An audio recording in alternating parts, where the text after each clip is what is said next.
Welcome back to the Making It a Home podcast. I'm your host, Molly LaFountain from the blog and YouTube channel, Plum Branch Home. If you're new here, welcome. This podcast is all about my journey of being a faith-driven wife, living a home-centered life. Today, I am talking about the importance of becoming the keeper of your home. This is honestly the definition of what a homemaker is, somebody that is the keeper of the home, but I think it goes even farther than that. So this is a term that you will hear in the Bible. If you've heard it, you probably know what I mean. But keeper of the home means being like the guard of your home. And I don't mean like safety-wise. My husband does that, not me. But I'm meaning inside the walls of your home. The food that you're making, the food that the ingredients that you're bringing in from the grocery store, the products that you're buying, and the toxins that you are either allowing or not allowing in your home. That's being the keeper of your home. You're deciding also what the atmosphere in your home is like, if it's peaceful or stressful, if there's a lot of clutter or not. So as the homemaker, as the keeper of the home, you play such an important role, not only with everybody's health that lives in that house, but also their happiness, their stress levels. It's really an important role that so many more women need to lean into, even if you are single. If you are in college and you're in a dorm room and you're listening to this, you can be the keeper of your home. You can be the keeper of that dorm room. You can be the keeper of your apartment. You can be the keeper of any space that you reside in, whether you reside there yourself with your husband or if you have children. You are able to be the keeper of your home. And most importantly, God has called women to do this. And a lot of people in today's world do not agree with that. But let me tell you, when you lean into becoming the keeper of your home, it feels so rewarding. It feels so good to just know that you're making a huge difference right there, whether it's for yourself or the people that you love. And by no means am I saying that you only need to be the keeper of your home. If that's what you're called to do, that is amazing. That is great. If you're also called to have a job, or you're called to do something like this, like a podcast or a blog or own your own business, that is amazing. And what I'm wanting to do here is share how you can become the keeper of your home no matter what else you have going on. Making your home one of the top priorities in your life is a huge game changer in so many ways. So with this episode, I wanted to dive into this becoming a keeper of your home and giving you some tips that have helped me along the way. As a lot of you know, if you've been following along Plum Branch Home for a while, or you've been listening to this podcast, I've mentioned before that my husband and I got married when I was 20 and he was 21. We were high school sweethearts, and ever since for the last 4 years, I have been a homemaker, whether I was in college and being a college student, when I had other odd jobs, when I was a freelancer, and even now as a business owner. I've always made being the keeper of our home, whether we were in our college apartment, our DIY camper van, or now our townhome. It's been a goal of mine, and as the years have gone on in our marriage, I keep feeling more called to this. I feel more called to become the keeper of my home, which is why I want to share that with all of you. I think when you lean into that, which I've not always been this way, when I first graduated college, I was like, I am going to be this boss babe. I'm going to go and have this big job, and I'm going to make everything else a priority. The home stuff isn't that big of a problem. But once we moved here into our townhome, I realized I not only love keeping a home and being a homemaker, but I prioritize it because I am directly affecting my husband by how I keep our home, by the food that I'm making, by how stressed I'm feeling, and by doing what I'm called to do. I feel so called to become the keeper of our home, to be the keeper of our home. By leaning into that calling, I feel so much less stress. I live a slower life, and I have the blog, I have the YouTube, I have the podcast, I have everything that goes into that. But at the end of the day, I feel so much more calm because my number one priority is being the keeper of our home, being a faith-driven wife before I'm these other things. And so I want to encourage you, no matter where you are in your life, no matter what stage you are, no matter what job you have, I think it's really important to lean into keeping your home, even if you are just starting out. One of my favorite ways to guard your home, be the keeper of your home, is the food that you're making in your house. So this means what kind of meals are you making? Are you making meals? What kind of snacks you're making? What kind of ingredients you're stocking in your pantry? This is a great place to start because it impacts our health so much. The food you eat makes you the person that you are. It just does. If you're eating a bunch of prepackaged foods and fast food, you're going to feel horrible. You're going to probably be in not a great mood a lot of times. If you have a lot of caffeine, a lot of sugar, you're going to feel jittery and sick, which makes a lot of people grouchy. It makes me grouchy sometimes. So I think the food that you are eating, the food that you're keeping in your home has a huge importance on not only your happiness, but the people around you and your health, the way your body feels. So my first tip for this is choosing wholesome ingredients. When you go to the grocery store, my advice is shop the outside aisles for the most part. So that means focusing on meat, dairy, fruits, vegetables, the whole items. And then when you go into the inner aisles, doing the baking aisle for your flour, your cane sugars, all of those things. And then also the pasta aisle, the tea aisle, but really skipping the pop and the soda. I say pop, I'm from the Midwest. So the pop or soda, the chips and cookies, all of that. But by not buying those things, I'm not saying you shouldn't have those things, because trust me, those things are delicious. I love cookies. I love treats. They're so delicious. I mean, you can make those at home. You can start making them at home, which is why I am such a huge advocate for having a sourdough starter. Huge, huge, huge, which if you do not have one, I will stick my free guide to make one down in the description of this podcast. You can make one in 7 days and it takes maybe 3 minutes a day. I'm serious. It is so easy. Anyway, back on track. So you can make these things at home. I'm not saying you shouldn't eat them ever, but you should focus on making them. And then once in a while, grabbing something like that as a treat. I don't feel like people think that you can like not buy those things and still go get a treat once in a while. That's completely fine. That is actually normal. So by having those wholesome ingredients in your house, it allows you to make things from scratch that you would have normally bought. So the cookies, you can make brownies, cakes, all of that out of scratch. You can make all of your bread items at home, and that reduces all of those dough conditioners, the garbage additives, the nasty additives that are in breads, the excess sugar and fats and sodium. You reduce all of that by making it at home, and it is so much cheaper. I am serious. I was just talking to my husband last night. I was making our grocery list. And we shop once a month, so when I make a grocery list, it takes me a good while. I go online and I price check each item on every website for the stores that we're going to, so I can have an idea of how much things are going to cost. That's just a personal preference. That's how I budget, and that's how I do our grocery shopping. I hate getting to the checkout and looking at the price and thinking, oh my gosh, there's not enough in our checking. I'm going to have to switch something, or what am I going to do? I'm going to have to put it on the credit card. We've been there and I hate it. So now I just budget it before we go, and then I stick to the list, and that way I'm not surprised by the cost when we get to the checkout, and I'm not picking up those excess things that are like the cookies, the chips, the pop, that might sound good in the moment, but really is not something that I want to have in our home, and my husband doesn't either. But what I was saying was, by making these things at home and buying the ingredients rather than the prepackaged options, we save so much money, and I know you can too. Grocery prices are ridiculous, and as the keeper of your home, you're probably the one that's budgeting and doing the groceries. So a huge thing that I found that's helpful is buying the wholesome ingredients, taking a little bit of extra time and making them at home. It really does make a huge difference, and it saves you so much money. So that's just one way that you can become the keeper of your home, is kind of guarding like what you're going to allow in your home. And I don't mean this by being controlling, not at all. If my husband wants something, he's going to have it. Like, I'm not like, no, you can't have that. I'm not a parent. I'm not his parent. He loves Pop-Tarts. And he was like, man, I really want Pop-Tarts. So I said, you know what? I can make Pop-Tarts at home. I don't want to buy them at the store because they're expensive. They have a lot of nasty additives and a lot of excess sugar. And I just explained that. So I told him, here's why. This is what is concerning to me, and this is why I would rather make them for you at home.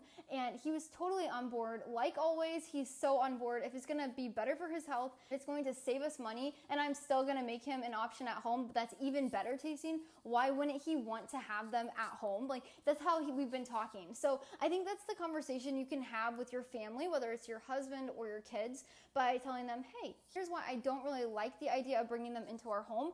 But I'm not saying no, I'm just asking, is it okay if I make another version at home? And it's probably going to be a lot better. And I'm sure your family will be like, sure, if it's going to be better, why not try it? So that's how I handle that. And being the keeper of the home, you are responsible for what your family is eating and how it tastes, how much health benefits there are. And that's a huge role. And if you're by yourself, you're also doing that for yourself. You're guarding yourself from the additives and the junk that's in a lot of the food in the grocery store. I have a few more sections. I think the next one I want to talk about is being the keeper of your home, guarding yourself from toxins. Oh my gosh, I could do so many podcast episodes on this. I have already on some of them.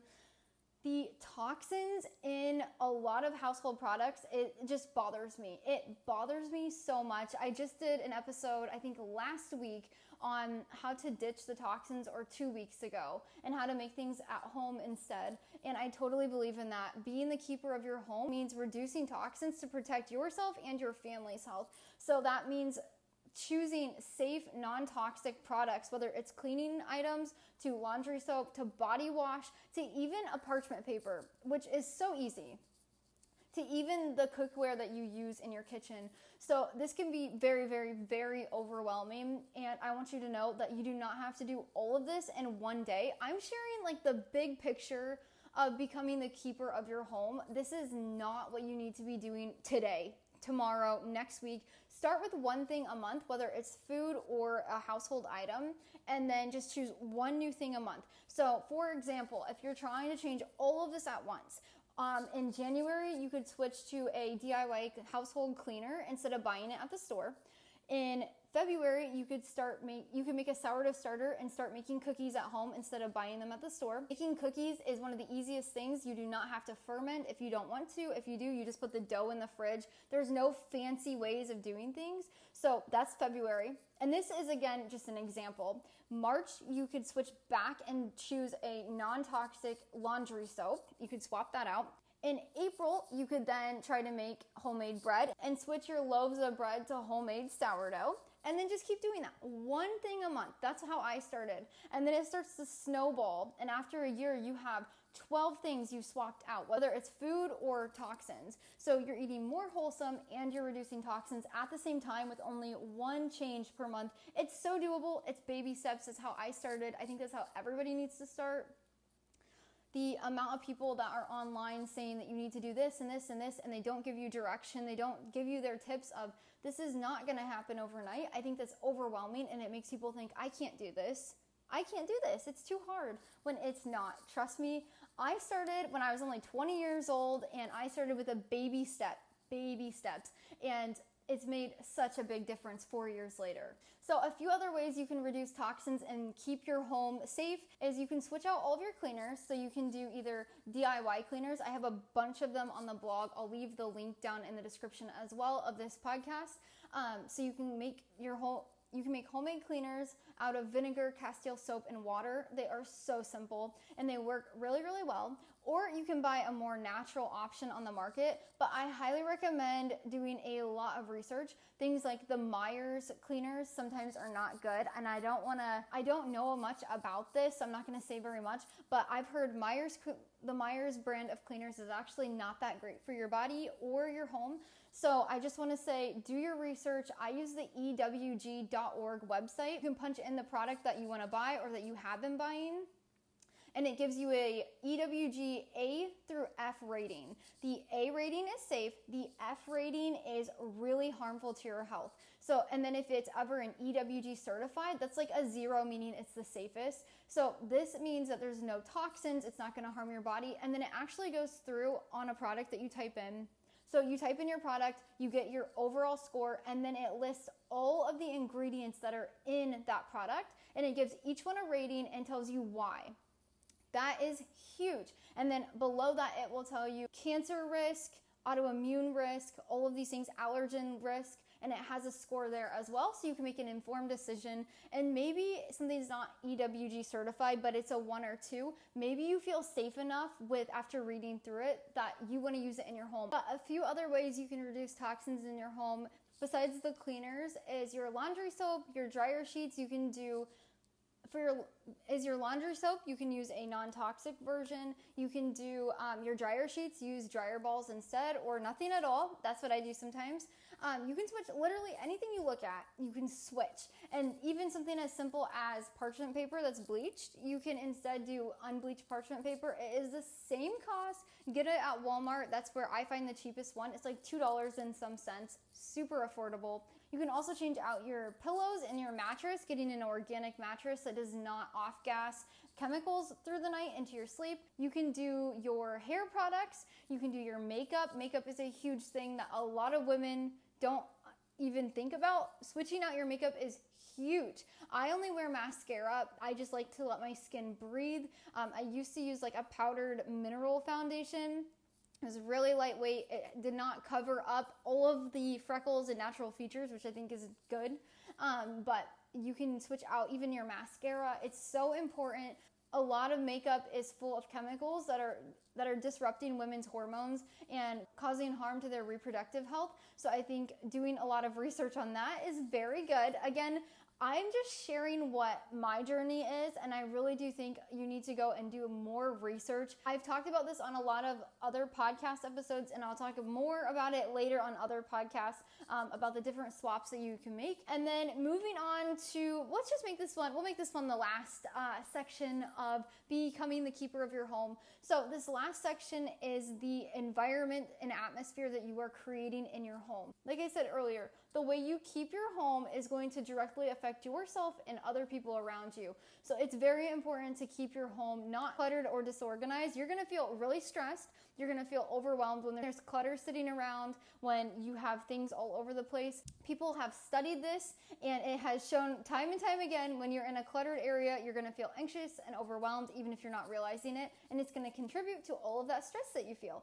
So finding places for everything, using storage boxes. Everybody has junk. We have a junk drawer. We have bins. So that's my biggest tip, is get organizational bins, use drawers, just utilize things to put stuff away. Make it so that everything has a place, everything's organized. Even if you have kids, make drawers, make totes, make something that everything can go in when the kids are done playing. Even if you have a dog, put all of its toys in a bin at the end of the day, so that way it's not overwhelming. You don't have a lot of stuff sitting out and around. The less clutter you have, the less stress you will feel. So that's one thing. And then also checking in with yourself. How are you feeling? Are you feeling really stressed and overwhelmed all the time? And why? Is your schedule too packed? Are you not slowing down and taking time to relax properly at night? Are you on your phone too much? All these are questions to ask yourself of why you're feeling the way you're feeling. So if you are feeling really just uptight or really overwhelmed, just like, I can't handle anymore, I can't handle this, think about, what are you consuming? Are you consuming a lot of social media? And I have done all of these things, so no judgment. Are you consuming a lot of social media? Is what you're watching on TV kind of depressing or sad or making you really worried? If that's what you like, that's okay sometimes, but watching this stuff every day, all the time, is going to make you very unhappy and very stressed out. So if you realize that there is a direct link by what you're consuming or doing is creating you to be really stressed out, that's something that you could change or kind of make a difference with. I realized I was feeling stressed and kind of grouchy when I would be on my phone at nighttime. Felt like the hours were passing me by. I felt like I was seeing only negative stuff. And if I was seeing positive stuff, it's not really that important. I wasn't spending time with my husband. So I started putting my phone on a nighttime mode. It's not on the sleep mode. You can go into your iPhone and make a setting where it's called focus. And when you go on there, it's kind of like the sleep mode, but it's focus mode. And then in there, you can put the people that text you that will come up on your screen whenever it's in this mode. The other people will still be in your phone and will still pop up. When you open it, you'll see the little red notification mark. But the people that are your emergency contacts, the people that you want to have pop up on your screen that are probably really important, you can have that. And then also that gets rid of all of your notifications. But I've done that. So after supper, I put my phone in a bin that we have over here in the kitchen, and it stays there all night long until I go to sleep. If I come out to the kitchen to get a snack or use the bathroom, I'll check it and see if anybody important that's on the home screen only has texted me. If they have not, then it goes back in the bin. And when I do that, I'm not allowed to open it up unless I'm texting one of those people back that have texted me. And these are very, very few people. Like only 4 people are on that. And one of those people are here in the house with me. So I know he's not texting me. So that's what I do. That's how I've made it. So at nighttime, I'm not feeling stressed and overwhelmed. I'm not on Instagram. I'm not on social media. And the good thing is too, I do not have any personal social medias. It's only for Plum Branch Home, but I still get on there and I still scroll. I have friends on there now. So that's a huge part of making me not feel stressed and overwhelmed. And I can be happy. I can be joyful. I can be light and fun. I can spend time with my husband and the night feels like it's not wasting away while I'm on my phone. So that's a huge part of creating peace and a good environment in your house, along with keeping the clutter at base and minimal. And then lastly, being the keeper of your home is guarding what kind of stuff is happening in your home. So again, not controlling. I can't stress that enough. Being the keeper of your home is not a controlling role. That is not at all what it means. It's guarding you and your family from things that are harmful. So another big thing is thinking, okay, maybe we don't want to watch horror movies because that's inviting evil. And maybe you have different opinions. I am saying this from personal feelings and from things I have heard from other people and what other people have talked about, including a Catholic priest that I have listened to. So when you are watching horror films or music that is talking about harming people, those things bring evil into your life, even if it's just your thoughts, but your thoughts are where evil seeps into your life the most. So when you are the keeper of your home, again, even if you are just by yourself, if you are constantly listening to music that has horrible messaging, or you're watching TV or movies or anything that is evil-based, like horror films that are scaring you and you can't sleep and it's making you paranoid, that's what I'm talking about, not normal TV. Those things are probably something that you want to be guarding your household from, even if it's just yourself. It's not really making your space light and airy and peaceful. It's making it dark and scary. So I think that's a huge thing to be mindful about what is going on. And then also inviting God into your home. I don't think people say that enough. I really don't. And I'm going to be the person to say it. If you spend time inviting God into your home, praying over your home, praying for the people in your home, doing a Bible study or the rosary or just a devotional, but even if you're just praying, these things are inviting God into your home. Ask Him to come to your home. Ask Him to come into your home and watch over you, watch over your household, help you be the keeper of your home. When you do this, it creates a lot of peace and a lot of joy. I started doing this about 4 to 6 months ago. Let me tell you, it has changed everything completely. Before this, I was feeling like everything was heavy, everything was on my shoulders. I felt like even something as simple as the grocery budget and making a grocery list was just this horrible cloud that was over me for the night. I was like, oh gosh, it's gonna take 2 hours to make this and budget it all out, and this is a problem. Once I gave it to God and asked for help, I felt so much more peace. I didn't sit there and complain in my head about it. I just got it done. I asked for help and it's made so much more peace, because when I was feeling upset about it, guess what? I was quiet. I wasn't really talking to my husband. I was worrying in my brain, and that is not creating a peaceful atmosphere in a home. So I think that is really important. Inviting God into your life, inviting Him in to show you how you are supposed to be the keeper of the home is so important. So I want to leave it on that note. I think that's a really good place to stop. I think that's a good positive place to leave you. So thank you so much for joining me today. I hope you found this episode really helpful. Enjoy this podcast episode, or you found it helpful. It would mean so much if you could go over to Spotify, type in Making It a Home podcast. If you could go over there, type that in, and rate this show. You can go in and give it 5 stars, and then you can also comment on the individual episodes. Leaving those comments really push this podcast out to more people. Thank you so much for joining me. Until next time, go be the keeper of your home.